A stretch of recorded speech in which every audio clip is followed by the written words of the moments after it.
Sejahtera menggunakan ekskavator Komatsu isi 400 LC8 dengan dump truck Hino 500 series FM260 dengan stadi kasus kapal tongkang 330 feet. Operator boleh di next.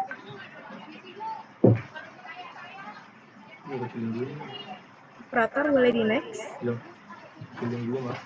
Ya, sebelumnya izinkan saya memperkenalkan kelompok K2.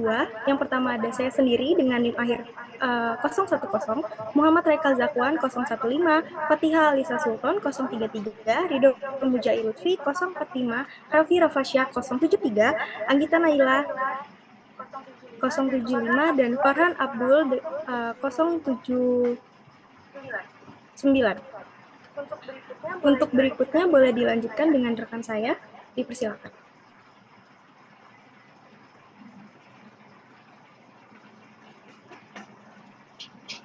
Oke, ini kita pertama itu berapa sih waktu siklus aktual di proses bongkar batu bara dengan kombinasi alat ekskavator Komatsu PC 408 dan dump truck Hino 500 series. Lalu yang kedua, bagaimana hubungan antara waktu siklus dengan biaya operasional dari kegiatan bongkar tersebut, dan apa saja faktor operasional utama yang menyebabkan ketidaksesuaian produktivitas antara ekskavator dan dump truck.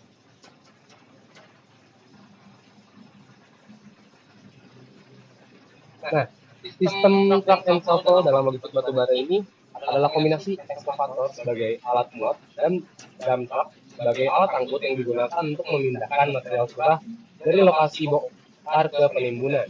Apa saja sih yang harus diperhatikan? Yang pertama pastinya ada fleksibilitas, lalu kedua pilihan alat, dan yang ketiga efisiensi.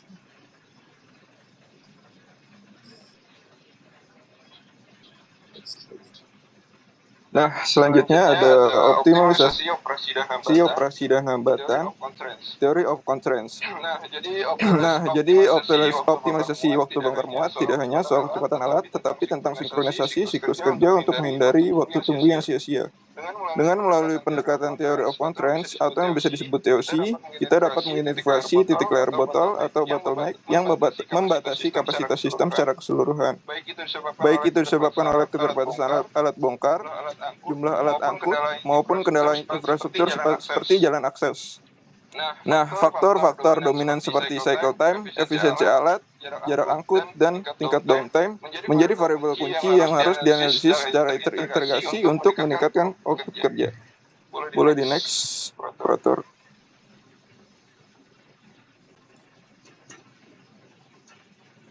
Next.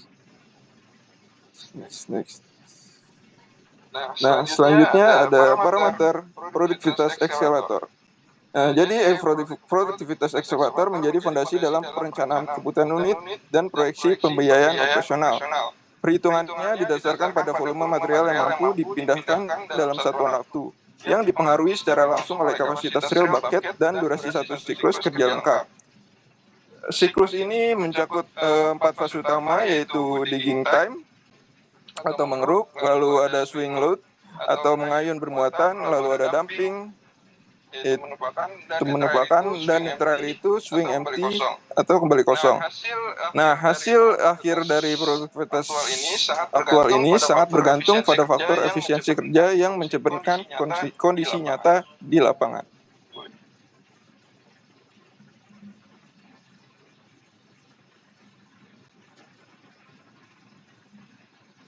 Selanjutnya di sini ada parameter produktivitas dump truck. Produktivitas dump truck ditentukan oleh kapasitas muatan dan waktu siklus yang meliputi waktu muat, angkut, dumping, dan kembali kosong. Keseimbangan jumlah dump truck dengan kecepatan kerja ekskavator menjadi kunci untuk menekan biaya operasional. Bisa next slide.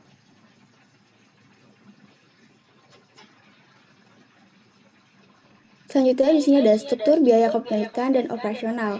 Biaya alat berat terdiri dari biaya kepemilikan, yaitu biaya tetap seperti depresiasi, habis itu bunga asuransi, pajak dan penyimpanan, serta biaya operasional, biaya variabel seperti bahan bakar, pelumas, perawatan, perbaikan, dan upah operator. Perhitungan biaya jam penting untuk menentukan break-even point dan tarif sewa yang kompetitif.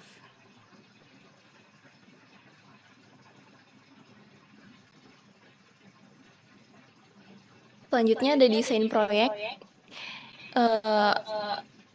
Proyek penelitian kami berfokus pada optimalisasi waktu dan biaya bongkar muat batu bara dari tongkang 330 feet menggunakan kombinasi ekskavator Komatsu PC400 LC8 dan dump truck Hino 500 series FM260. Penelitian disusun dalam kerangka analisis kuantitatif berbasis studi literatur sehingga seluruh evaluasi dilakukan melalui simulasi dan perhitungan teoritis tanpa observasi lapangan langsung. Theory of Constraints atau TOC digunakan untuk mengidentifikasi bottleneck dalam sistem, apakah berada dalam kemampuan gali atau muat ekskavator, kapasitas angkut dump truck, atau keterbatasan infrastruktur seperti akses jalan. Dengan cara ini, perbaikan difokuskan pada titik terlemah yang paling membatasi produktivitas sistem bongkar muat batu bara. Bisa dilanjut. Selanjutnya kita memasuki ke metode pelaksanaan dan teknik data. Di sini jenis analisis studi kasus yang kelompok saya pakai yaitu bersifat kuantitatif karena menekankan pada perhitungan matematis untuk mengukur produktivitas, durasi bongkar, dan biaya alat bongkar batu bara.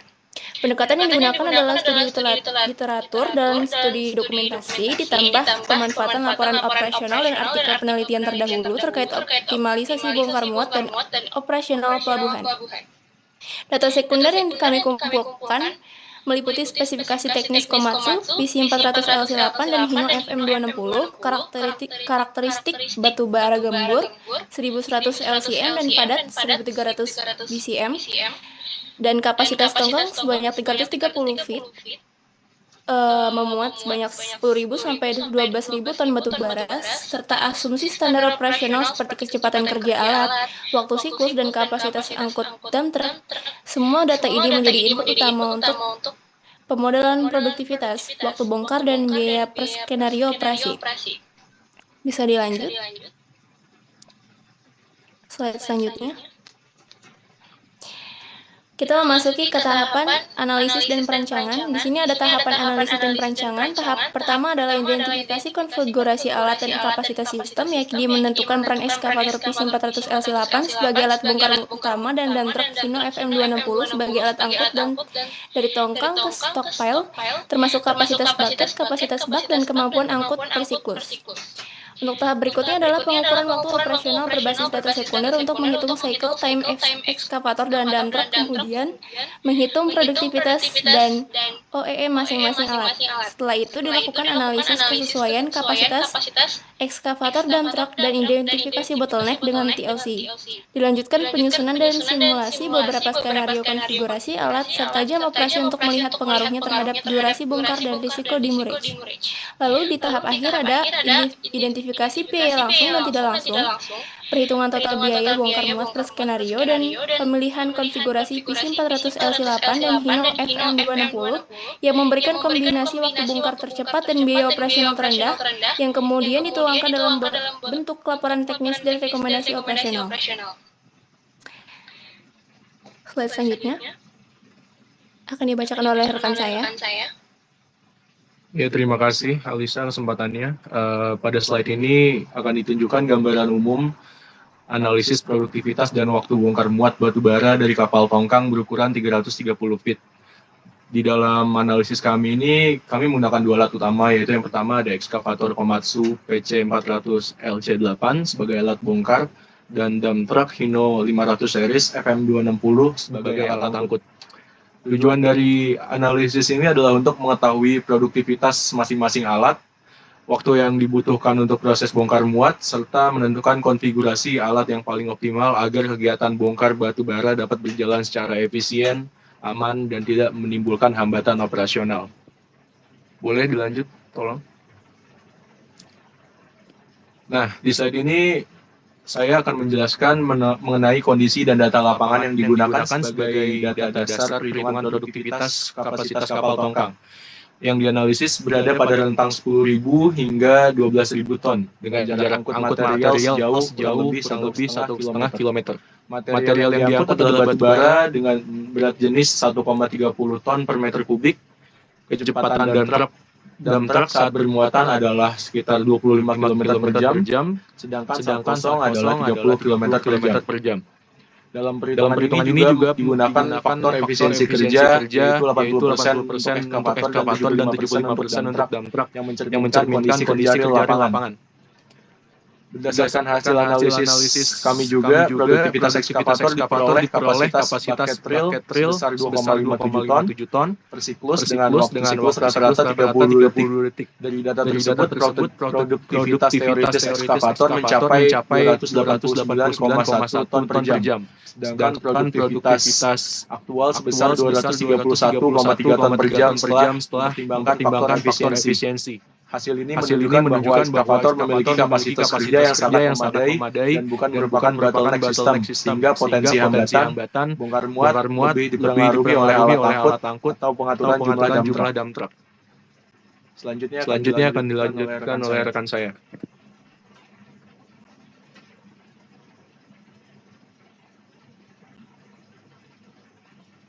Oke, saya lanjutkan. Di sini ada produktivitas dump truck yang memiliki kapasitas muatan itu 18 ton dengan waktu siklus 584 detik, dan produktivitas kasar dan aktual itu di kasar 110,9 ton per jam dan aktual 83,2 ton per jam. Dan dump truck ini menjadi faktor pembatas bottleneck dalam sistem bongkar muat. Lalu bongkar muat dan keseimbangan alat. Bongkar muatan kapal rata-rata itu memiliki 11.000 ton dengan produktivitas sistem 83,2 ton per jam, waktu bongkar muat 132,2 jam atau sama dengan 5,5 hari. Jumlah dump truck dalam opinium itu berjumlah 3 unit dengan konfigurasi optimal 1 ekskavator dan 3 dump truck.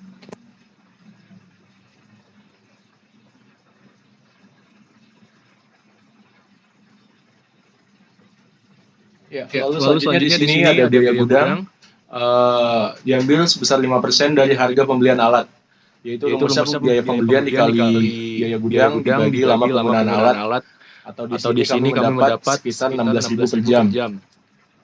Dengan total biaya kepemilikan ekskavator sebesar 416.000 per jam.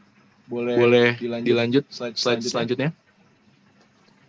Nah, di sini ada biaya operasional. Ada biaya bahan bakar dengan rumus konsumsi BBM dikali harga BBM, konsumsi bahan bakar ekskavator Komatsu sendiri itu adalah 25 liter per jam. Harga solar 15.000 dikali jadi total 375.000 per jam. Boleh dilanjut? Ada biaya pelumas dan gemuk diasumsikan 10% dari biaya bahan bakar dengan rumus yaitu 10% dikali 375.000 menghasilkan harga 30.500 per jam. Dan juga ada biaya filter dengan harga filter sebesar 12.000 per jam. Selanjutnya ada biaya perawatan dan perbaikan dengan rumus 10% dikali 3.200.000 dibagi 2.000 yang menghasilkan 240.000 per jam. Boleh dilanjut? Lalu di sini ada biaya perawatan dan perbaikan dengan total 240.000 per jam. Boleh dilanjut? Nah, di sini ada total biaya ekskavator yaitu 416.000 plus 699.500 yaitu didapati sebesar 1.115.500 per jam. Ya, boleh kepada rekan saya untuk membacakan kesimpulan dan saran. Iya, baik. Dari hasil pemaparan yang sudah disampaikan, kesimpulan yang dapat yang pertama adalah ekskavator Komatsu memiliki produktivitas tinggi senilai 231,3 ton per jam dan bukan menjadi faktor pembatas operasi. Yang kedua, dump truck Hino menjadi bottleneck sistem pada produktivitas lebih rendah sebesar senilai 83,2 ton per jam. Lalu, waktu bongkar muat tongkang 330 feet berkisar 5-6 hari kerja untuk muatan 10.000 sampai dengan 12.000 ton. Konfigurasi optimal diperoleh dengan 1 ekskavator dan dump truck agar keseimbangan alat dapat tercapai. Kesimpulan yang terakhir, penambahan dump truck lebih efektif dalam menurunkan waktu bongkar muat dibandingkan penambahan ekskavator. Boleh di next, operator? Saran yang dapat kami berikan, yang pertama adalah menerapkan konfigurasi 1 pada PC 400 LC8 banding 3 FM 260 untuk meningkatkan efisiensi waktu bongkar muat. Lalu, mengoptimalkan manajemen siklus dan menjumlahkan dump truck dan jumlah dump truck untuk mengurangi idle time. Tingkatkan efisiensi kerja operator dan pengaturan lalu lintas. Dan saran yang terakhir, studi lanjutan disarankan untuk menggunakan data lapangan dan analisis biaya yang lebih detail. Mungkin sekian hasil pemaparan proyek dari kelompok kedua. Jika teman-teman lain dari sesi 35 ada yang ingin bertanya, boleh raise hand ya.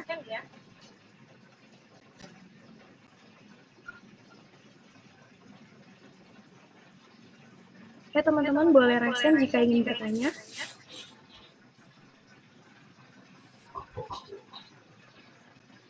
Saya mau bertanya, Raina. Oke, baik. Terima kasih, Mas Bram. Boleh langsung saja disampaikan pertanyaannya. Oke, saya ingin bertanya, jika penambahan dump truck tidak memungkinkan karena keterbatasan biaya tadi, solusi apa sih yang paling realistis gitu?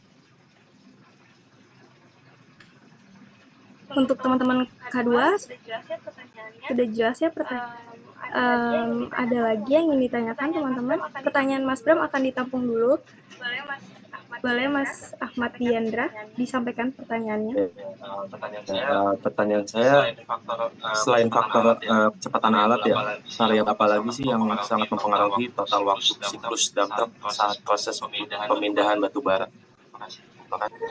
Maaf Mas Ahmad Diandra, boleh diulang pertanyaan sekali lagi? Selain faktor kecepatan alat, variabel apa lagi yang sangat mempengaruhi total waktu siklus dump truck saat proses pemindahan batu bara? Baik, terima kasih Mas Ahmad Diandra. Pertanyaannya.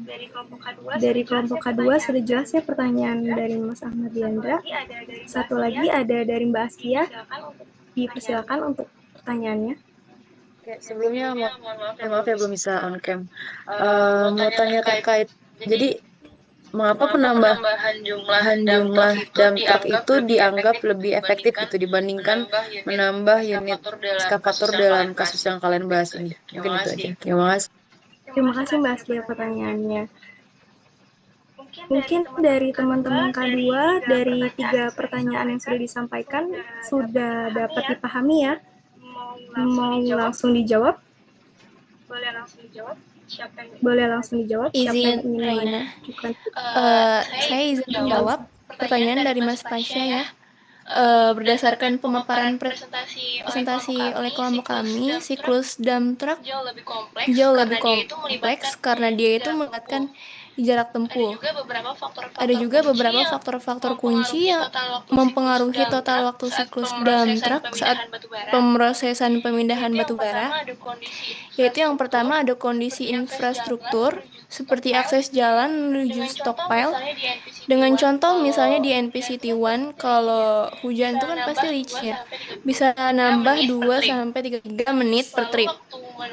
Lalu waktu manuver, termasuk waktu untuk posisi pengisian atau loading dan manuver penumpahan spot dumping. Kayak pas loading ekskavator kan butuh posisi pas, atau spot dumping ditumpukan coal yang harus presisi biar gak numpuk sembarangan gitu.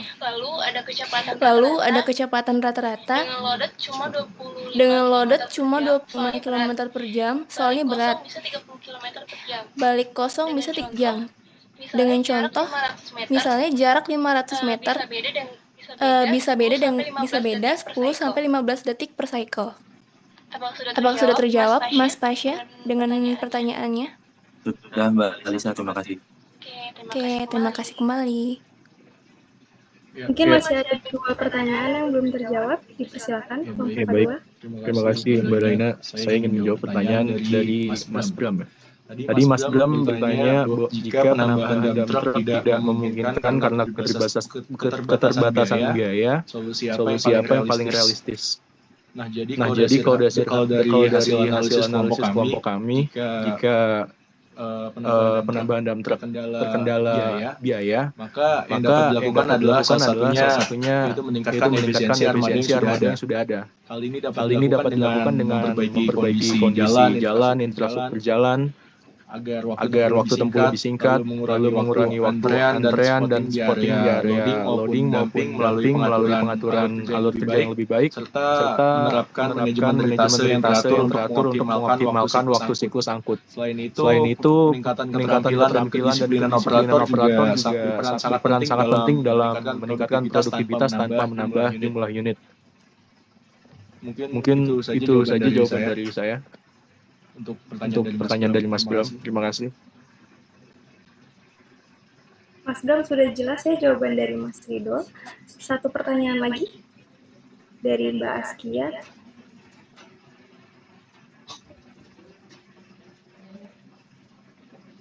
Kelompok K2, siapa yang bersedia menjawab pertanyaan dari Mbak Askia?